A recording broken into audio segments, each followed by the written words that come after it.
ನಮಸ್ಕಾರ ಎಲ್ಲರಿಗೂ. ಇದು ನಿಮ್ಮ GBH63 updates YouTube channel. Davanagere ಅಂದ ಕೂಡಲೇ ಬೆಣ್ಣೆ ದೋಸೆ, ಖಾರ ಮಂಡಕ್ಕಿ, ಮೆಣಸಿನಕಾಯಿ ನೆನಪಿಗೆ ಬರುತ್ತದೆ. ಆದರೆ ಕೇವಲ ಇಷ್ಟೇ ಅಲ್ಲ, ದಾವಣಗೆರೆ ಅಂದರೆ ಬಗೆ ಬಗೆಯ ತಿಂಡಿಗಳ ಕೇಂದ್ರ ಎಂದು ಹೇಳಬಹುದು. ದಾವಣಗೆರೆಯು ಮ್ಯಾಂಚೆಸ್ಟರ್ ಆಫ್ ಕರ್ನಾಟಕ ಎಂದು ಹೆಸರು ಪಡೆದಿತ್ತು.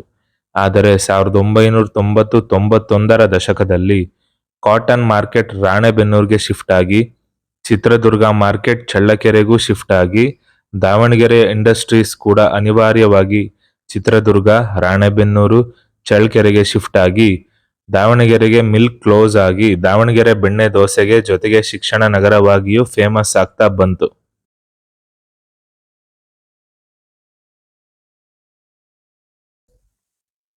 ಕೇವಲ ಬೆಣ್ಣೆ ದೋಸೆಯಲ್ಲ, ಖಾಲಿ, ಮಸಾಲೆ, ಉತ್ತಪ್ಪ, ಈರುಳ್ಳಿ, ಪ್ಲೇನ್ ಇತ್ಯಾದಿ ವೈವಿಧ್ಯಮಯ ದೋಸೆಗಳ ನಾಡು ಮಧ್ಯ ಕರ್ನಾಟಕ ದಾವಣಗೆರೆ.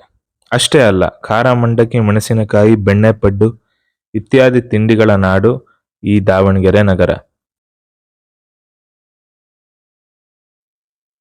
ಇಲ್ಲಿ ನೋಡಿ, ಇದು ಜಯದೇವ ಸರ್ಕಲ್ ಅಲ್ಲಿ ಇರುವ ಮಂಜುನಾಥ ಇಡ್ಲಿ, ದುರ್ಗಾ ಖಾರ ಮಂಡಕ್ಕಿ ಹಾಗೂ ಶ್ರೀ ಖಾರ ಮಂಡಕ್ಕಿ ಅಂಗಡಿ ಇತ್ಯಾದಿ ತಿಂಡಿ ಪ್ರಿಯರ ಆಕರ್ಷಣೆಯ ಕೇಂದ್ರವಾಗಿದೆ.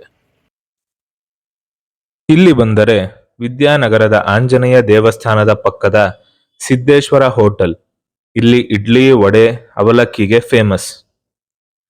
ಇನ್ನು ಇಲ್ಲಿ BIT ಕಾಲೇಜು ರಸ್ತೆಗೆ ಬಂದರೆ ವಸಂತ ಬೆಣ್ಣೆ ದೋಸೆ ಹೋಟೆಲ್, ಸದ್ಯ ನಮ್ಮ ಸಿದ್ದವೀರಪ್ಪ ಬಡಾವಣೆಯ ಫೇಮಸ್ ದೋಸಾ ಹೋಟೆಲ್. ಹೀಗೆ ದಾವಣಗೆರೆಯಲ್ಲಿ ಅನೇಕ ಬೆಣ್ಣೆ ದೋಸೆ ಹೋಟೆಲ್ಗಳಿವೆ, ಅನೇಕ ಖಾರ ಮಂಡಕ್ಕಿ ಮೆಣಸಿನಕಾಯಿ ಅಂಗಡಿಗಳಿವೆ. ಖಾನಾವಳಿಗಳಿಗೂ ಇಲ್ಲಿ ಕಡಿಮೆ ಇಲ್ಲ. ಇಲ್ಲಿ ಬಿಳಿ ಹೋಳಿಗೆ, ಬೇಳೆ ಹೋಳಿಗೆ, ಕಾಯಿ ಹೋಳಿಗೆ, ಶೀಕರಣೆ ಹಾಗೂ ರೊಟ್ಟಿ ಪಲ್ಯ, ಬುತ್ತಿ, ಬಿರಂಜಿ ಅನ್ನವೂ ಇಲ್ಲಿ ಫೇಮಸ್. ಸದ್ಯ ಕೆಲವು ಅಂಗಡಿಗಳನ್ನು ಮಾತ್ರ ಇಲ್ಲಿ ತೋರಿಸುವ ಪ್ರಯತ್ನ ಮಾಡಿದ್ದೇನೆ, ಮುಂದೆ ಇನ್ನೂ ಇವೆ. ಒಟ್ಟಿನಲ್ಲಿ ನನ್ನೊಳಗೊಂಡು ನಮ್ಮ ದಾವಣಗೆರೆಯ ಜನ ತಿಂಡಿ ಪ್ರಿಯರು. ಬನ್ನಿ, ನೀವೊಮ್ಮೆ ದಾವಣಗೆರೆಯ ತಿಂಡಿ ಊಟ ಸವಿಯುವುದು ಮರೆಯದಿರಿ. ಧನ್ಯವಾದಗಳು. ನಮಸ್ಕಾರ. ಇದು ನಿಮ್ಮ GBH63 ಅಪ್ಡೇಟ್ಸ್ ಯೂಟ್ಯೂಬ್ ಚಾನಲ್. ದಯಮಾಡಿ ಮರೆಯದೆ ನಮ್ಮ ಚಾನಲ್ ಅನ್ನು ಲೈಕ್ ಮಾಡಿ, ಶೇರ್ ಮಾಡಿ, ಕಮೆಂಟ್ ಮಾಡಿ ಹಾಗೂ ಸಬ್ಸ್ಕ್ರೈಬ್ ಮಾಡಿ. ಧನ್ಯವಾದಗಳು.